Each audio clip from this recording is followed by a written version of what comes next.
What is the biggest betrayal you've experienced in your life? Husband slept with a waitress on our honeymoon. Edit. Further info. Yes, I found out that night. Yes, I left that night. Yes, I handed him divorce papers within a week. Long time ago. Moved on now, and in a very happy relationship. When I was 12, my mother informed me we were going to see my Uncle Brett, whether I liked it or not. Even though he'd molested me when I was 4. She said that it had happened a long time ago, and that I needed to get over it. I don't know how people can do that. If I had a kid, and knew someone molested them, I would cut that person off completely. Found out that son and daughter had different biological fathers, neither won me. My son's father was my best friend, and little sister's husband. Rough times. Dude, please tell me this is a joke. That's absolutely horrific. Yep. Married 8 years. News broke at 6:30 January 1st, 1990. How did the news break? I'm so sorry. That's a long story, but suddenly, it was a shock. I was numb for days. Like the whole universe was humming in my head. New Year's Eve 2016. My girlfriend, brother and I were hanging out, getting ready to host a party. We went out and got food and alcohol.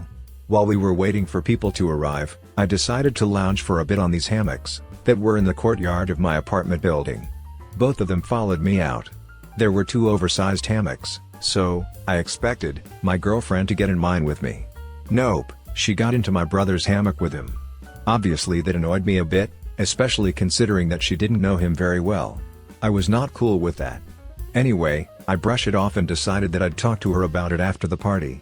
Our friends showed up, we drank and hung out. Fast forward to the end of the party, and it was getting late, so our friends started going home. It was just me, my brother, and my girlfriend still in my apartment. All of a sudden, I started to feel really tired and loopy, which was weird, because I only had a couple drinks. I tell my girlfriend that I'm going to lay down, because I didn't feel too good. I remember my girlfriend telling me that she was going to have another drink and then come to bed. I stumbled to my room and fell asleep for a while, not too certain for how long, but definitely under an hour. I woke up extremely groggy, room spinning. I was curious where my girlfriend was, so I go out into the living room and she's on my brother's lap making out with him. I told them both to get out of my apartment, and I passed out in my bedroom. It wasn't until later that I connected the dots. The first time I brought my girlfriend home to my place, I passed out in a similar way, after only a couple drinks. I used to joke around with her about how she roofied me on our first date. She, of course, didn't find funny. After that incident, I'm fairly certain that she drugged me and tried to sleep with my brother. Anyway, I broke up with her when I woke up the next morning, and I haven't talked to my brother in years. Me and my brother grew up together. We were only 1 year apart. Completely inseparable up until that point. Still haunts me a little, to this day. Family member died. The family member, that was the executor, used the estate lawyer to try and write everyone out of the will, and keep all the money. Did it work? Hell no. I hired my own lawyer. My lawyer said he's never seen anything like it. It got straightened out quick, and we all got our share. These situations come up in so many families. It's sick how people are willing to cheat, siblings, children, and others, just to get money. My mom, whom I was insanely close to all my life, called me a slut when I got SA'd at 14 years old. Edit. For anyone wondering what my relationship was like with my mother, after the fact, every time we were in a room together, it felt like I was walking on eggshells. The tension in the room was thick enough to cut with a knife. But that was years ago. My mother passed away in 2022, during my senior year of high school. I'm now 20 years old, and I live 1,800 miles away from home, with my fiancée, and couldn't be happier. This sounds pretty lame, but when my dad gave me $60, when I was 7 or 8 for my birthday, I felt really rich at the time, because I never grown up with allowance and barely received gifts. I wanted to buy a $30 video game, and keep the rest, but it was rated M. My dad didn't give a shit what I played, so he had to buy it for me. When he did, he pocked the $30, and I asked for it back. He told me in the most stern voice, "You got your gift with the money I gave you. I take back the rest you don't use." I'm 35 now, and still recall this like it was recent. It struck me so much how effed over I felt from my own dad. He also died over 10 years ago, and didn't leave anything for us. I totally expected it. I trusted a fart once, I'll never do that again. Long time ago, was hanging out with my cousin and his friends, skater dudes. We were skating around a university, when his friend said, he had to fart real bad, but it stuck. Hour goes by, and out of nowhere, we hear this huge wet fart. Instantly this guy said, I just effing sharted. We couldn't stop laughing, for 5 minutes. My ex-wife cheating on me. I didn't know she had an affair, while we were engaged. A good friend of ours did, and neither of them told me. I didn't know she cheated on me, a few times, during our 16-year marriage either, until I caught her, in her latest affair, in October of 2005, and divorced her.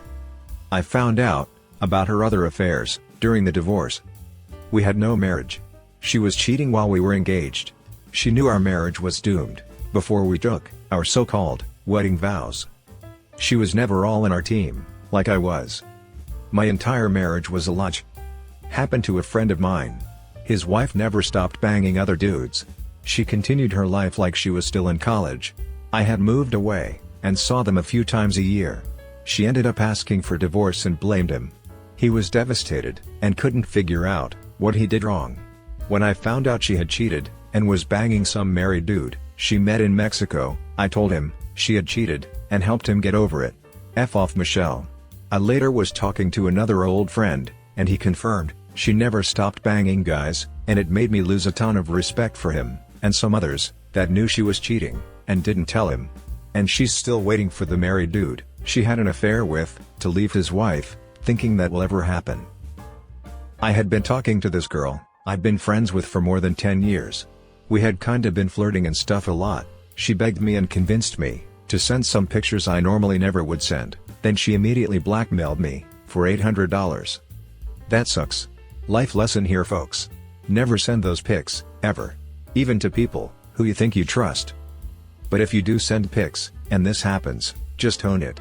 It's nothing to be ashamed of. They are the ones who should be ashamed.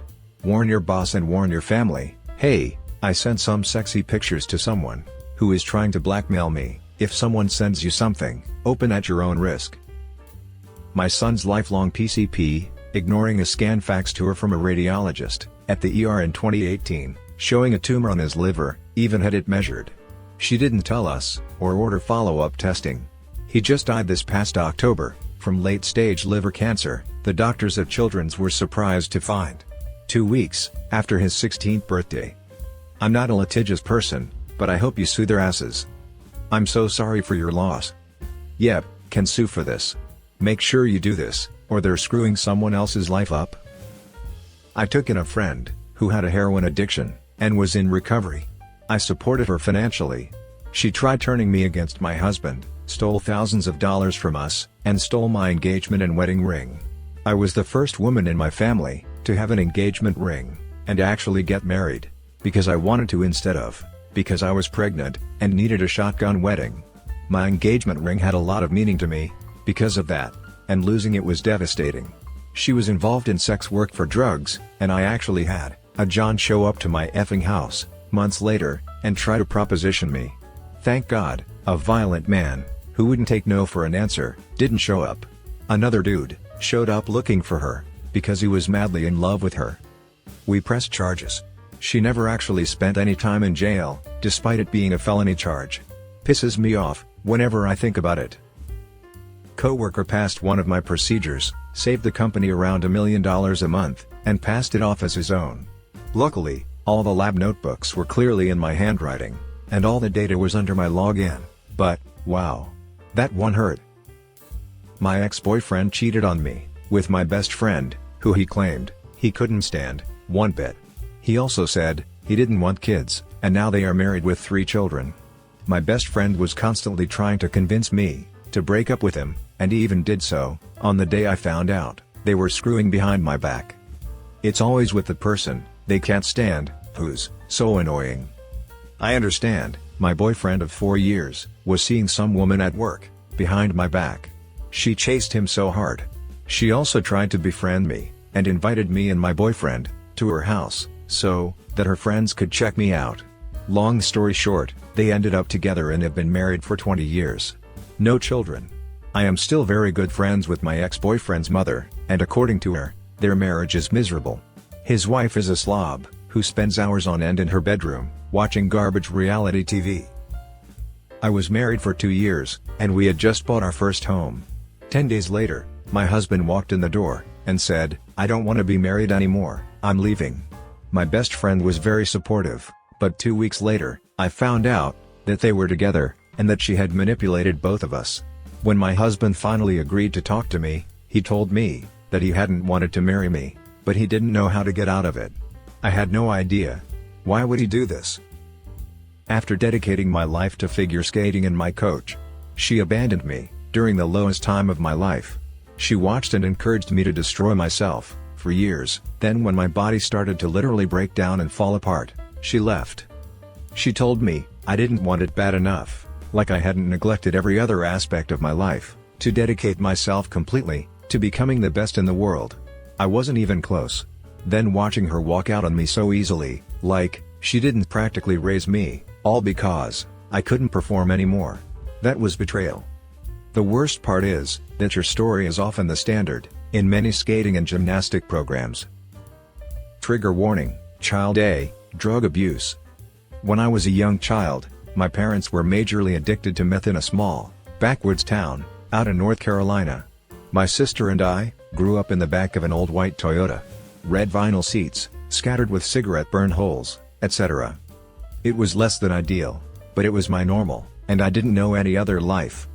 My parents would often have my baby sister and I lay on the floorboards under a blanket, while they did their dealings in shady areas, and find a rest stop to hotbox their drugs, all while we tried to find any semblance of sleep. I vividly remember belt buckles in my side, keeping me up at night, before being dropped off at school, without any food or basic hygiene needs being met. I hated being the smelly kid. It's something you honestly never forget. Well, fast forward to the 3rd grade. We had a single wide trailer to call home.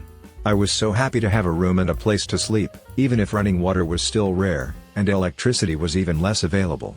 But I'll tell you what, I enjoyed my cold showers, making sure to scrub thoroughly. Sadly, though, my parents still had problems, and were often not around, leaving me to take care of my sister, most of the time. After 5 days of no parents, and me not having attended school, since no one could watch my sister, we had no food in the house, and I had to figure something out. So, I went over to my neighbor's trailer, as a last resort. I had seen her, a tall, blonde woman in her mid-20s, constantly caring for her garden, and waving occasionally, when I would play outside. She wore long-sleeve shirts, and long skirts, and her hair always in a bun. She gladly fed us what she could, when she could, and taught us about God. She explained how she would frequent the Pentecostal and Apostolic sermons 4 times a week, at different churches in the area, explaining God and love, and all the awesome and cool things religion had to offer, even the most scraggly children in the world. I was sold. After a year or so, my sister and I went with her to nearly every sermon, and I became very invested in the religion, my sister more so, in the cookies and refreshments. That was when she started having me bathe with her. To spare everyone the gross and gory details that would ensue for yet another year, before my sister and I went into foster care, she turned out to be the devil incarnate. She used God to scare me into doing things no child should do, and when I finally mustered the courage to break up with my childhood artist, she broke down crying, saying that God would punish both of us for what we had done. She told me God would never let me be a singer. She quite literally took my voice. After years of shame, binge drinking, and therapy, I am in a much better place. I have grown past the trauma, and can finally tell my own story, without guilt or resentment. I'm working towards my degree in psychiatry, and want to become a child psychologist one day, so no child can ever feel as though they don't have a voice again. I also have a pop album soon to be released. F her. I am a strong, happy person, in a healthy and loving relationship. I no longer wake up from night terrors, feeling strangled by her blonde hair and yellow teeth. People can heal. And if you need anything, I know therapy is out of a lot of people's reach. There are programs.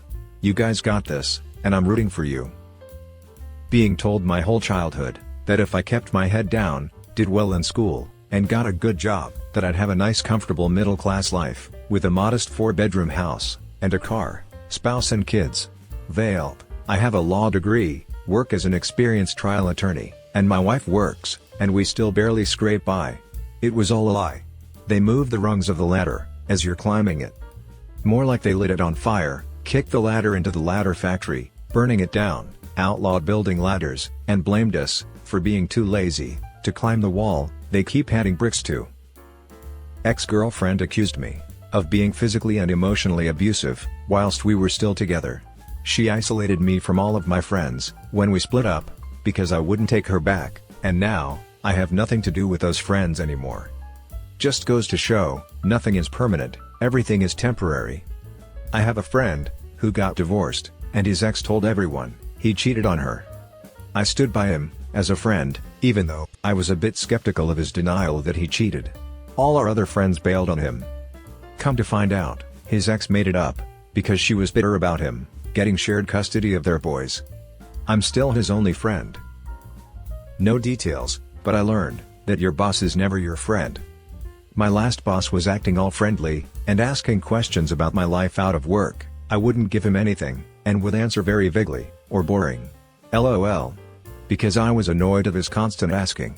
He even asked me directly if I smoke weed, and said, "Is okay, you are not gonna get in trouble," but I still said, "No, I don't." 4 weeks later, I got unfairly fired by straight up lies. He was trying to get dirt and couldn't find any, so he made shit up. Never trust your boss. It's partly my own fault. My ex-wife was a serial cheater. I kept forgiving her because we had kids together. After 23 years of marriage and 5 kids, she walked out completely and moved in with a deadbeat loser. I raised the kids myself. The biggest betrayal wasn't her leaving me, it was her taking little to no interest in the life of her kids. My daughters were in high school, and my 2 youngest boys were like 7 and 9. They needed a mother. I made the mistake of letting my best friend talk me into working for him. It went okay for over a year. But one day, he ordered me to unpack, tear down, and completely rebuild a set of prototypes I had spent the last 3 weeks perfecting, and were already on the outgoing shipping dock. He just had an idea that there might be something wrong with them. I protested, pointing out to him that we had both agreed that everything had been repeatedly and thoroughly tested, and was ready to ship. He reluctantly agreed, and I thought that was that. A little while later, I walked into the engineering lab, and found the shipping carton open, and the prototypes on the test bench, completely torn down. He said, "I guess they were okay, after all." I was furious. It was a huge personal insult. It showed a real lack of trust in my technical abilities and professional integrity, and how far off the deep end his judgment had gone.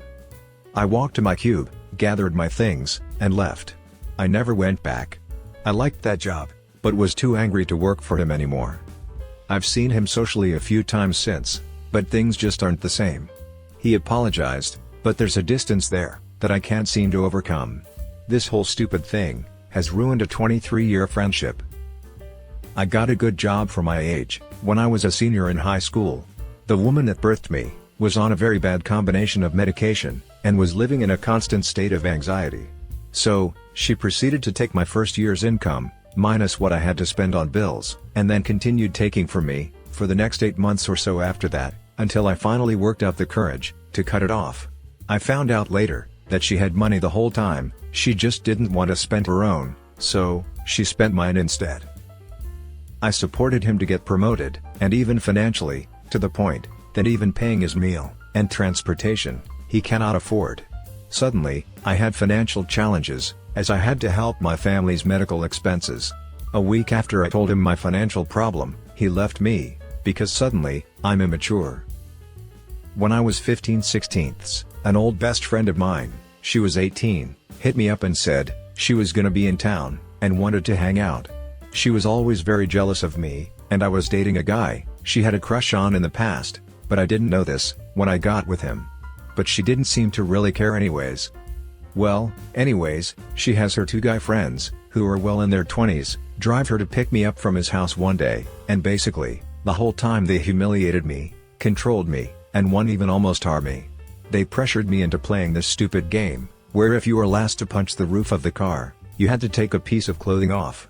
My friend was with me in the back seat, and she was trying to physically take my clothes off of me when I lost. I ended up with no bra or shirt, and they wouldn't let me put my clothes on. They took my clothes and hid it up front. Here I am, an effing minor, sitting in the car with a bunch of adults with my boobs out, and they were commenting on my body parts, the whole time. Later that day, we end up at a hotel that I paid for, to drink and smoke. Once we got there, they took my phone from me, and hid it, and said, it was because they didn't want my boyfriend to distract me. Well, soon after we got there, one of the guys leaves for a bit and it was just me, my chick friend, and her old-ass guy friend. He had to be at least 25. He was over 6 feet tall, and was very heavy-set. My friend is doing, who knows what, on her laptop, at the top of the bed, and this guy forces me on the bed, and climbs on top of me, and pins my arms down. He starts kissing me and pulling my clothes off, and I'm telling him to stop, and squirming around, but he's so effing big I couldn't move an inch. He told me I had to play by the rules, and no one had to know. Then the other guy knocked on the door, and thankfully he stopped. I had to beg and plead with them, to give my phone back, so I could call my mom. It was actually my boyfriend, and I made up some excuse I can't even remember. He came and picked me up, and I told him what they did to me, and the only thing he seemed truly upset about, was the fact, that I smoked weed. Yeah, he turned out to be a boss, too. Still to this day, I think she planned all of this with her friends. Our friendship was never perfect, but it was mostly because she was insecure about her looks, and was always jealous of me. Anytime I dated a guy, she would treat me like shit, and call me a whore, etc. I wish I did something about it, but I was too scared to tell people that I was in a hotel with grown-ass men, drinking alcohol and smoking weed. So, the only person who knew was my boyfriend at the time, who really didn't do shit about it, either. Oh, I forgot to mention, when the guy was pinning me down, I looked at her and said, "Help me," and she just smirked, shrugged her shoulders, and went back on her laptop. Not me, but my nephew. He is the biggest mama's boy in the world, currently 2.5 years old. This took place just before his second birthday. My cousin, who lives in another country, was visiting, so everyone could meet her new baby. We were all at a big family barbecue, and my nephew was having a blast running around and playing, when he turns around, just as his mom started holding my cousin's baby. I have never seen such a hurt and betrayed looking face in my life. He was completely inconsolable for close to a week. It was both sad and hilarious, at the same time. At least, he got his first huge betrayal out of his system, so early in life, that he won't remember when he's older. Confided in a good friend and coworker, about how much I hated my job and thought our manager was incompetent. She took screenshots and sent them to HR. I didn't get fired, but I lost a promotion opportunity, and got thrown in the doghouse. My management team made my life hell, and did everything to get me to quit, but I didn't budge. The girl I told, was promoted to a manager role, within 2 months, and badmouthed me, every chance she got. It's been almost 10 years since then, but it ended up working out. I ended up leaving that shitty job and shitty city, for a major upgrade, in both. I'm thriving now, personally and professionally. The girl who reported me to HR, ended up getting fired, not long after I left. She tried to do real estate, but she failed at that too. She recently texted me, again. It's been nearly 10 years, and she still had my number, to try and sell me insurance. I didn't respond.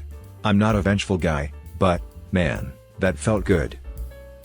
My best friend stopped answering my calls, and told me I was boring, when I had a 4-week-old baby, and postpartum psychosis.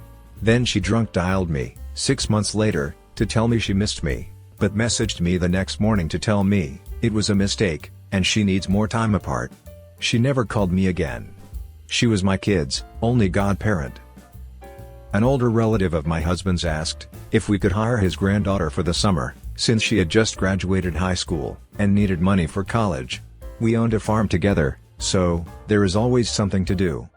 I said, yes, of course, we can find her something. 2 months later, figured out my husband was having an affair with her. She was barely 19. He was 38. We have kids together. So, now I'm divorced, because I left my husband, for seducing his teenage cousin. Cherry on top, his Catholic family pressed me for months to forgive and not leave. 12 years later, and I still can't believe it. No good deed goes unpunished. A co-worker became my BFF, and we tore on a small business together, for a toxic, but mostly absentee owner, for 7 years. Employees admired our friendship, and the way we ran the business, and often said, we should team up, and buy the business. We would have wistful, what if, convos, but nothing substantive. One day, I come into work and she tells me, the owner approached her some months ago, wanting to sell her the business. She matter of fact tells me, she's doing this and that. After looking at the P&Ls, there's no room for a partner. She was so quick and definitive in stating that, I was still reeling from the initial shock, but that statement reverberated in my head, for months after. The betrayal and obliteration, of what had been the most important friendship in my adult life, sent me into a massive depression for 6 to 8 months. Woke up every morning, with piercing dread in my chest, and went to sleep every night, thinking, it would be a relief not to wake up. Thankfully, I've crawled my way out of that dark place, and I'm grateful for the perspective. I have so much more compassion for people caught in the grips of depression.